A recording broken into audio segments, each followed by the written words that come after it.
Bouřka nad kurníkem. Na statku uprostřed léta bylo všechno tak, jak má být. Slunce celý den pálilo do střížky kurníku, slepičky se popelily pod jabloní, tedy odpočíval na stinném prahu boudy a Ondra měl kolena zelená od trávy.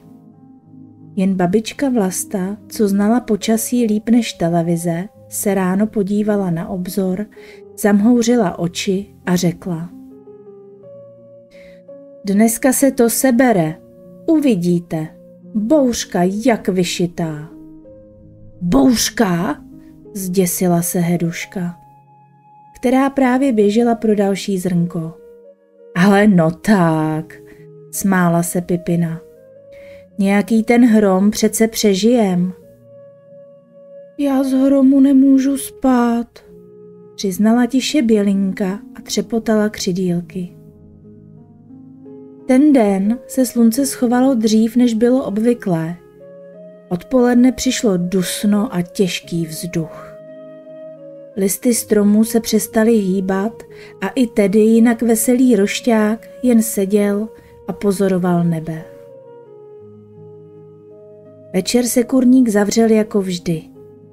Maminka Vlasta donesla slepičkám vodu, Ondra jim zamával a babička jim popřála dobrou noc.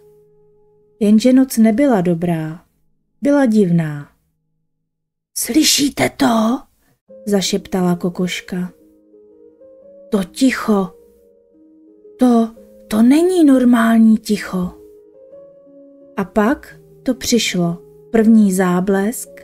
Nejdřív to vypadalo jako blesk foťáku. A pak bum! Zapištěla Škubanka a vyskočila až na nejvyšší bydýlko. To byla jen bouřka, zasyčela Pipina, i když se jí trochu třásl hřebínek. Já se bojím, přiznala Heduška a schoulila se do sena.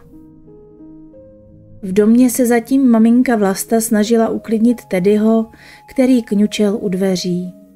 Neboj se, broučku, to jen nebe trochu hřmí.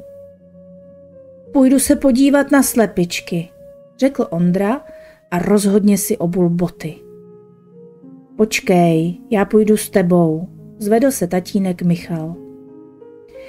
A tak za hřmění blesků a bubnování deště Ondra s tátou přeběhli dvorek, přikryli si hlavu plachtou a otevřeli dveře kurníku. Holky moje, jste v pořádku? Zeptal se Ondra a rozsvítil malou baterku. 5 vyděšených hnědých slepiček se mačkalo v rohu, oči jako korálky. Můžeme být s vámi doma, pípne Bělinka. To asi nepůjde, ale něco vymyslíme, usmál se tatínek a odběhl do dílny. Za chvíli byl zpět s dekou. Dám vám to sem, takhle to tlumí zvuky. A opravdu, pod dekou bylo ticho. Slepičky se uvelebily blíž k sobě, jako by se objímaly společně. Tedy si lehl ke dveřím kurníku. Mokré chlupy mu visely z čumáčku, ale hlídal. A vedle něj se ve tmě tiše zjevil vlčák Ben, sousedův pes. Neštěkl, jen si lehl vedle něj a společně hlídali dům a slepičky. Strážní andělé, zašeptala Pipina. Doma už taky vypadl proud. Maminka zapálila svíčku, babička uvařila kakao na plynovém vařiči a seděli spolu potichu v kuchyni. Ondra popíjel a v očích se mu zrcadlily plamínky. Tatínku?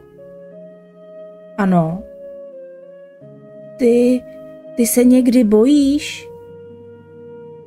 Bál jsem se, když jsem tě jednou ztratil v supermarketu, když ti byli 4. Aha, usmál se Ondra. A co jsi dělal? Volal jsem tě, a běžel jsem a nakonec si seděl na paletě s moukou a jedl rohlík. Ondra se rozesmál a babička taky. A když venku hrom burácel, doma bylo bezpečno.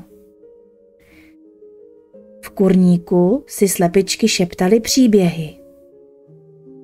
Jednou jedna slepička přečkala celou bouřku ve starém kbelíku a ani se neušpinila, začala Pipina.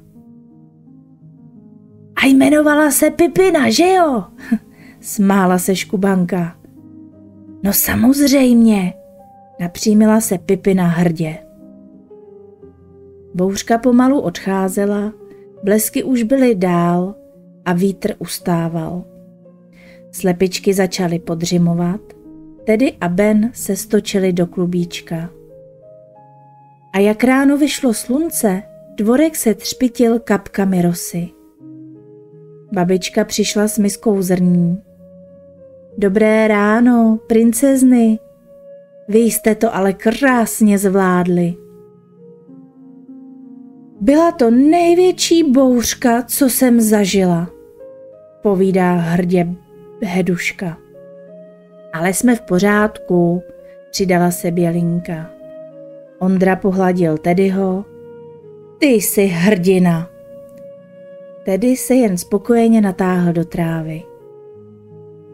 A slepičky? Ty si od té doby před spaním neříkali kdákadla. Vyprávěli si, jak ta jedna velká bouřka z nich udělala hrdinky.